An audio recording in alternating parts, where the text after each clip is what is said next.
안녕하십니까? 빛의 시대입니다. 오늘은 임진왜란에서 큰 공을 세웠던 권율 장군에 대해 알아보도록 하겠습니다. 임진왜란 하면 이순신 장군이 떠오를 텐데요. 임진왜란에 3대 대첩이 있습니다. 한산도대첩, 진주대첩, 행주대첩이 있습니다. 이 중 행주대첩에서 승리한 권율 장군에 대해 알아보도록 하겠습니다. 권율 장군은 조선 중기의 문신이자 군인으로 임진왜란 당시 혁혁한 공을 세운 명장으로 알려져 있습니다.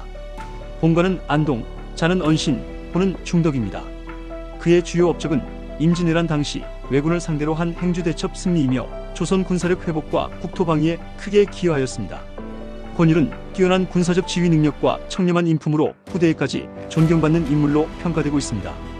1. 성장 과정과 가문 배경입니다.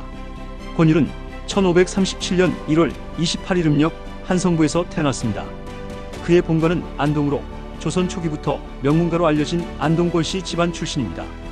그의 아버지 권철은 중직대부를 역임했으며 어머니 전주 이씨는 조선 왕실의 먼 방대로 학문과 가문이 모두 뛰어난 집안에서 태어났습니다. 권율은 유년 시절부터 성리학에 심취하며 학문과 무예를 함께 익혔습니다. 그는 조선의 기본 이념인 성리학의 가르침을 기반으로 인의와 청렴을 생활의 중심으로 삼았습니다. 그의 스승은 이름난 학자 이황, 퇴계로 알려져 있어 학문적으로 깊은 영향을 받은 것으로 평가됩니다. 특히 그의 학문적 기반은 실천적 유학에 뿌리를 두고 있어 그가 훗날 전쟁과 행정 업무를 수행할 때 도덕적 판단과 실용적 대책을 겸비하는 데 기여했습니다. 2. 관직 생활과 성격. 권율은 1555년 명종 10년 문과에 급제하여 관직에 진출했습니다. 그는 처음에는 사헌부 감찰로 임명되었으며 이후 여러 지방 관직을 거치면서 행정 경험을 쌓았습니다. 특히 전라도와 평안도에서 지방관으로 일하며 농업진흥과 민생 안정을 위해 힘썼습니다. 권율은 공직생활 내내 청렴함과 강직함으로 명성을 쌓았습니다. 그는 부정부패를 엄격히 단속하며 자신의 이익을 위해 권력을 남용하는 것을 철저히 배격했습니다. 이러한 청렴성과 공정성은 그가 관료와 장군으로서 백성들에게 신뢰를 얻는 데 중요한 역할을 했습니다. 3. 임진왜란과 군사적 활약. 1592년 임진왜란이 발발했을 때 권율은 충청도 병마절도사로 임명되어 왜군에 맞서 싸우기 시작했습니다. 그는 전쟁 초기 혼란스러운 상황에서도 냉철한 판단과 조직적인 대처로 조선군을 재정비했습니다. 권율은 이순신 장군과 협력하여 해상 방어를 강화하고 옥포해전 등 여러 해전에서 승리를 거두는 데 공헌했습니다. 그의 전략은 철저히 방어와 반격을 조화롭게 수행하는 데 초점이 맞춰져 있었습니다. 행주대첩은 1593년 2월 12일 음력 권율이 약 3,000명의 병력을 이끌고 약 3만 명에 달하는 왜군을 물리친 전투입니다. 왜군은 당시 한양을 재점령하기 위해 강을 건너 공격했지만 권율은 행주산성의 지형적 이점을 이용해 방어에 성공했습니다. 권율은 조선군뿐만 아니라 민병과 여성, 노약자 등 민중의 힘을 끌어들여 전투에 참여시켰습니다. 권율은 산성 방어를 위해 군사와 민병들에게 단결력을 강조하며 사기를 높였습니다. 그는 제한된 무기와 물자를 효율적으로 활용했고 농민들에게 돌과 기왓장을 던지게 하여 왜군의 접근을 막았습니다. 행주대첩은 조선군의 기적 같은 승리로 일본군의 한양 점령 야욕을 꺾은 결정적 전투로 평가받습니다. 이 승리는 조선군의 사기를 크게 북돋웠으며 권율의 이름을 조선 역사에 길이 남게 했습니다. 권율은 전투에서 승리한 후에도 군사 재건과 민생 안정을 위해 노력했습니다. 그는 군사 조직을 정비하고 왜군으로 인해 파괴된 농촌과 마을을 복구하는 데 앞장섰습니다. 4. 말년과 사후 평가.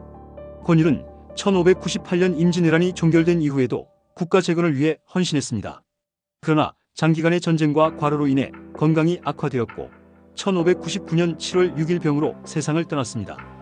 그의 사후 조정은 그를 기리기 위해 충정이라는 시호를 내렸습니다. 권율은 청렴한 관리, 뛰어난 군사 지도자, 그리고 백성을 아끼는 인물로 후대에 널리 존경받았습니다.